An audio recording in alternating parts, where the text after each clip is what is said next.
हिमाचल प्रदेश के विश्वसनीय jeweller Bhushan jewellers Solan.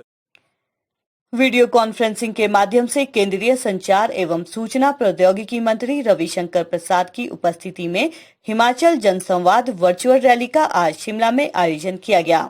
Rally की समाप्ति पर मुख्यमंत्री जयराम ठाकुर ने कहा कि टेक्नोलॉजी के इस युग में बहुत चीजों को आत्मसात करने की आवश्यकता है, विशेषकर ऐसी परिस्थितियों में जब कोरोना वायरस का कहर जारी है। मुख्यमंत्री ने कहा कि कोरोना कब तक चलेगा कोई नहीं जानता है और बैठ करके इंतजार नहीं किया जा सकता, इसलिए जीवन भी इसके साथ चलता रहेगा। इसलिए जनता की समस्याओं के समाधान के लिए और काम करने के लिए फिजिकल नहीं तो डिजिटल काम किया जाएगा। मुख्यमंत्री ने बताया कि प्रदेश में पहली बार वर्चुअल रैली की गई है, जिसके लिए उन्होंने प्रधानमंत्री नरेंद्र मोदी और पार्टी के राष्ट्रीय अध्यक्ष जगत प्रकाश नड्डा का आभार जताया। इस दौरान मुख्यमंत्री ने कांग्रेस पर निशाना साधते हुए कहा कि कांग्रेस प्रदेश में झूठा अभियान चला रही है। इस संकट के दौर में सभी दलों को लोगों की मदद करनी चाहिए। उन्होंने कहा कि उन्हें जहां भी गड़बड़ी लगी है, उन्होंने वहां डंके की चोट पर कार्रवाई की है। डीजीपी के कोरोना संक्रमित व्यक्ति के संपर्क में आने की बात पर मुख्यमंत्री ने कहा कि इससे हमें सीखने की जरूरत है। उन्होंने कहा कि डीजीपी सहित अन्य पुलिस अधिकारियों की रिपोर्ट नेगेटिव आई है, जो राहत की बात है। मुख्यमंत्री ने बताया कि वर्तमान में प्रदेश में कोरोना के एक्टिव केस काफी संख्या में स्वस्थ हो रहे हैं।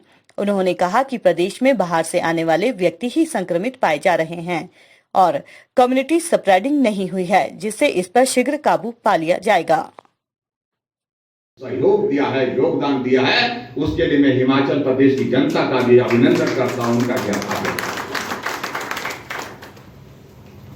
जहां तक इस बदली परिस्थिति में हम एक बात को देखते हैं, आदरणीय मोदी जी के नेतृत्व में जहां 5 साल का कार्यकाल 2014 से 2019 तक पूरा हुआ, एक साफ सुथरा प्रशासन, साफ सुथरी सरकार 5 वर्ष तक लोगों को समर्पित की। भारत नहीं, भारत के बाहर भी विश्व के मानचित्र पर भारत अलग पहचान के साथ खड़ा हुआ। यह परिस्थितियां भारत कई वर्षों से देख रहा था, इंतजार कर रहा था, लेकिन अवसर तब आया जब नरेंद्र मोदी जी देश के प्रधानमंत्री बने और 5 वर्ष का कार्यकाल पूरा होने के पश्चात लोगों के सामने अपना 5 साल का कार्यकाल का जो है लेखा जोखा रखा। लोगों ने इसको हृदय से स्वीकार किया। लोगों ने कहा यही नेतृत्व चाहिए। आजाद भारत में 70 वर्ष बीतने के पश्चात ऐसे मजबूत नेतृत्व को देश की आवश्यकता है। यह नेतृत्व 5 वर्ष नहीं, कई 5 वर्षों तक चलना चाहिए और फिर से सत्ता में लाने के लिए अपना सहयोग दिया और बहुत बड़े बहुमत के साथ सत्ता में आए। और आज हमें इस बात की प्रसन्नता है कि 1 वर्ष का कार्यकाल पूरा हुआ। जहां वो धारा 370 का हम बात करते थे, धारा 370 समाप्त हुई। हमने अपनी आंखों के सामने वो मंजर देखा। हम सौभाग्यशाली हैं। राम मंदिर का निर्माण हो, इस बात को लेकर हम सोचते थे, हम कहते रहेंगे, लेकिन जीवन में ऐसी परिस्थिति नहीं होगी हम उसको देख पाएंगे। लेकिन सौभाग्य हमको प्राप्त हुआ। न्यायालय से, सुप्रीम कोर्ट से आदेश आता है, लेकिन कब आता है? जब देश के यशस्वी प्रधानमंत्री नरेंद्र भाई मोदी देश का नेतृत्व कर रहे होते हैं। राम मंदिर का रास्ता साफ हुआ। ऐसी परिस्थिति में अनेक बहुत महत्वपूर्ण निर्णय एक के बाद एक पूरे करते हुए हम जो है वो आगे बढ़े। नागरिकता संशोधन अधिनियम वो लागू हुआ। ऐसे महत्वपूर्ण निर्णय के साथ आगे बढ़े। लेकिन इस बीच में सारे विश्व को विचलित करने वाली घटना ये घटित होती है। एक वायरस चाइना से पूरे विश्व में फैलता है, भारत में भी आता है और भारत में भी अपना प्रभाव जो है उसका देखने को मिलता है। लेकिन प्रधानमंत्री जी ने कहा हमको इस बात को स्वीकार करना होगा कि जो परिस्थिति है वो हमारे सामने है, लेकिन हमको संघर्ष करना है, हमको हौसला रखना है। इस बीमारी का इलाज नहीं है, परहेज करना है, सावधानी बरतनी है। इन तमाम बातों का एक एक जिक्र करते थे प्रधानमंत्री जब राष्ट्र को संबोधित करते थे। हमने गांव में भी देखे गरीब आदमी टेलीविजन के सामने बैठ करके कागज पेन लेकर के नोट करते हुए प्रधानमंत्री जी ये कह रहे हैं कि परहेज क्या करना है, बीमारी का इलाज नहीं है। और जब इलाज नहीं है तो परहेज एकमात्र रास्ता है, चाहे वो सोशल डिस्टेंसिंग, चाहे वो मास्क का उपयोग करने की बात कही गई, चाहे वो सैनिटाइजर का इस्तेमाल करने की बात कही गई, और चाहे जितने भी आग्रह प्रधानमंत्री जी ने किए, एक एक को आज गांव में, भले ही वो पढ़ा लिखा होगा नहीं, लेकिन उसके बावजूद उन सारी चीजों का पालन कर रहा है, क्योंकि हमारे देश के प्रधानमंत्री जी ने ये कहा है।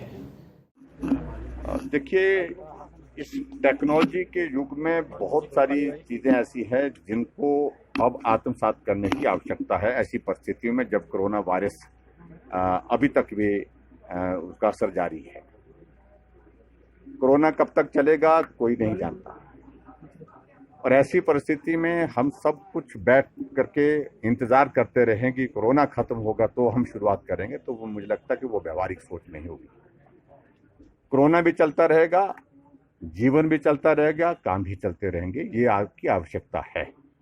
ऐसी परिस्थिति में जो संवाद हम लोगों का, राजनीतिक लोगों का, चुने हुए प्रतिनिधियों का जनता के साथ, जनता के समस्याओं के समाधान के लिए काम करने के लिए डिजिटल, अगर फिजिकल नहीं तो डिजिटल, जिस प्रकार से रविशंकर प्रसाद जी ने कहा, तो ये एक माध्यम अपनाने की आवश्यकता है। और उस दृष्टि से एक बहुत बेहतरीन शुरुआत हुई है, और हिमाचल प्रदेश में पहली बार ये शुरुआत हुई है। उसके लिए मैं आदरणीय प्रधानमंत्री जी का आभार व्यक्त करता हूँ, और रविशंकर प्रसाद जी जो हमारे केंद्रीय मंत्री, उनका आभार व्यक्त करता हूँ। और विशेष रूप से मैं आभार व्यक्त करना चाहूँगा इस सारे इनिशिएटिव को आगे बढ़ाने के लिए हिमाचल से ही हमारे संबंधित हमारे पार्टी के राष्ट्रीय अध्यक्ष जगत प्रकाश नड्डा जी ने कहा कि बैठ करके घर से भी हम पार्टी चला सकते हैं, बैठ करके हम घर से भी लोगों की मदद कर सकते हैं, सेवा कर सकते हैं, और उस दृष्टि से आगे बढ़ना चाहिए। और वर्चुअल रैली की शुरुआत करने के लिए उन्हें आदेश किया पार्टी को, और पार्टी ने इसको स्वीकार करते हुए आज हिमाचल प्रदेश में ये पहला इनिशिएटिव है। तो ये मैं उम्मीद करता हूँ कि ये इनिशिएटिव हमारा जो है सफल रहेगा। आने वाले समय में 15 तारीख को दूसरी रैली है, वर्चुअल रैली, और तीसरी हमारी 20 को है, और चौथी फिर हमारी 25 को, ऐसा डेट, ऐसे कुछ समय निर्धारित किए हैं। और मैं आदरणीय प्रधानमंत्री जी का, अपने राष्ट्रीय अध्यक्ष जी का आभार व्यक्त करता हूँ। जनता से जुड़ करके काम करना, ये आज की आवश्यकता है। जो जुड़ाव में जो हमारे बीच में जो संकट आया इस वायरस की वजह से, वो ऐसी ही टेक्नोलॉजी के माध्यम से उसको हम दूर कर सकते हैं। हिमाचल में एक विषय जरूर आया है कल, लेकिन हमारे लिए उससे भी कुछ चीज़ें सीखने की बात है, लेकिन उसके साथ साथ में कुछ और चीज़ें सावधानी बरतने की ज़रूरत है। इस बात को हम मना नहीं कर सकते हैं, लेकिन इतना ज़रूर है, अच्छी बात हमारे लिए ये है कि जितने भी हमने पुलिस हेडक्वार्टर में जो लोग थे, इंक्लूडिंग डीजीपी संजय कुंडू, उनका भी जब कोविड-19 का टेस्ट किया गया तो वो नेगेटिव पाए, ये हमारे लिए संतोष की बात है।